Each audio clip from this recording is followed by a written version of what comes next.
मछली पालन में सफलता के 3 सूत्र या 3 मंत्र। दोस्तों, मेरे YouTube channel fish farming and seeds पर आपका स्वागत है। आज के वीडियो वैसे किसानों के लिए काफ़ी महत्वपूर्ण है, काफ़ी आकर्षक होने जा रहा है, काफ़ी लाभप्रद होने जा रहा है, जिनका ये रोना रहता है कि मछली पालन हम कर रहे हैं कई वर्षों से, परंतु मुझे प्रत्येक वर्ष घाटे का सामना करना पड़ रहा है।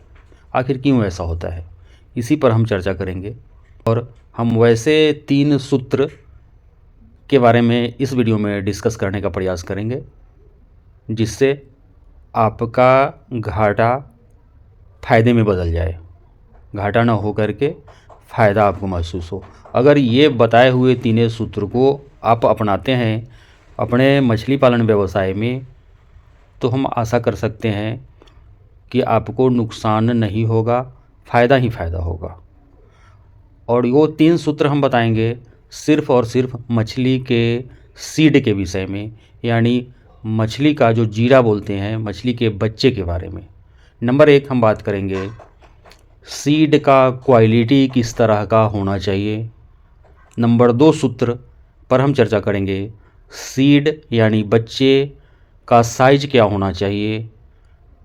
तीसरे नंबर पर हम बात करेंगे, यानी तीसरा सूत्र हम चर्चा करेंगे मछली स्टॉक करने का डेंसिटी क्या होना चाहिए, कितने बड़े तालाब में आपको कितना बच्चा डालना चाहिए, इसी को हम डेंसिटी कहते हैं। नंबर 1 एक बार फिर से हम दोहराते हैं, क्वालिटी किस तरह का होना चाहिए। नंबर 2 बच्चे का साइज कितना होना चाहिए जो आप कल्चर वाले तालाब में डालेंगे। नंबर 3 कितना बच्चा डालेंगे, कितने बड़े तालाब के अंदर। हम शुरू करते हैं क्वालिटी के बारे में।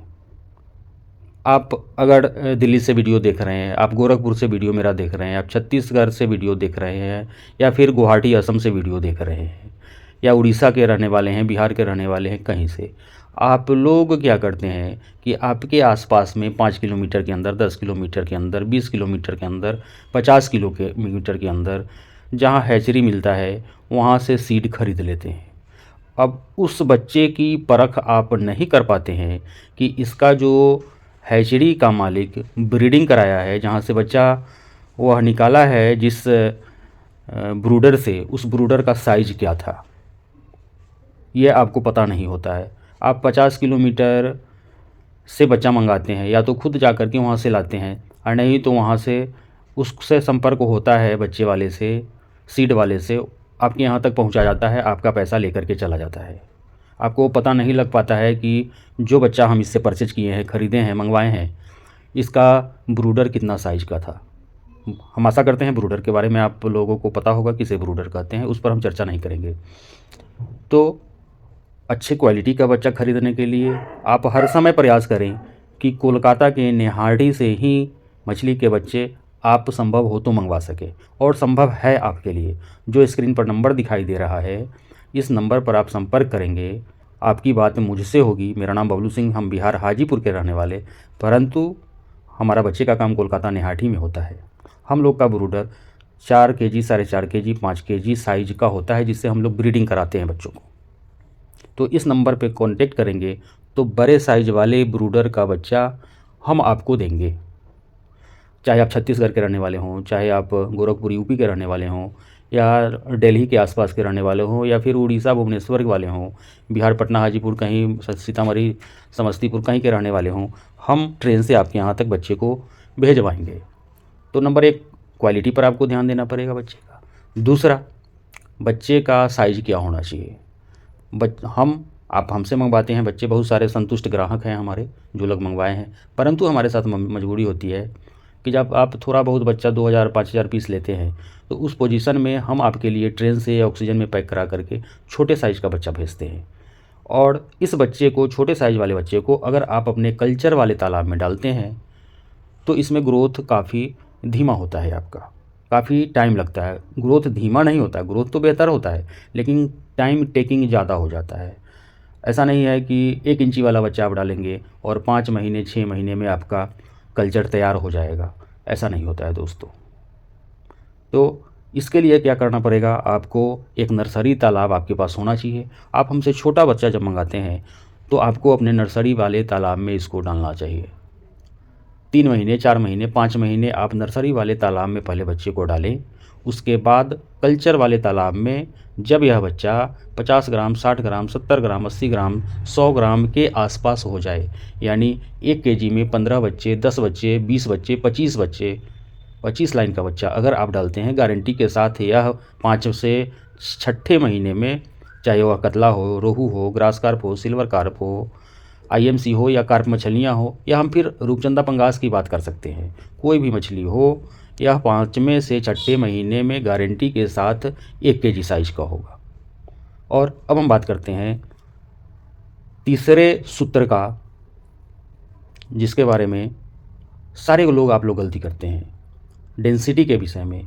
कितने बड़े तालाब के अंदर आपको कितना सीड स्टॉक करना चाहिए, यह आपके सफलता का तीसरा सूत्र है।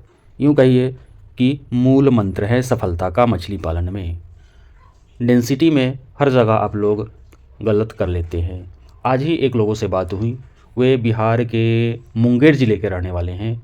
उनका तालाब 17,000 स्क्वायर फीट का था, 190 फीट लंबा और 90 फीट चौड़ा। मैंने कैलकुलेट किया उसको तो 17,000 समथिंग स्क्वायर फीट आ रहा था। उनका कहना था कि हम 37,000, 35 और 2 37,000 तिलापिया के बच्चे स्टॉक किए हैं। मैंने पूछा कौन सा तिलापिया है, उनका कहना था जो तालाब में बच्चा देती है वो तिलापिया है। तो आप अंदाज़ा लगा सकते हैं 17,000 स्क्वायर फीट में उनका 37,000 बच्चा स्टॉक किया। अगर 30,000 भी बच्चा उनका डेवलप हो रहा होगा तो कितना हाई डेंसिटी हो गया।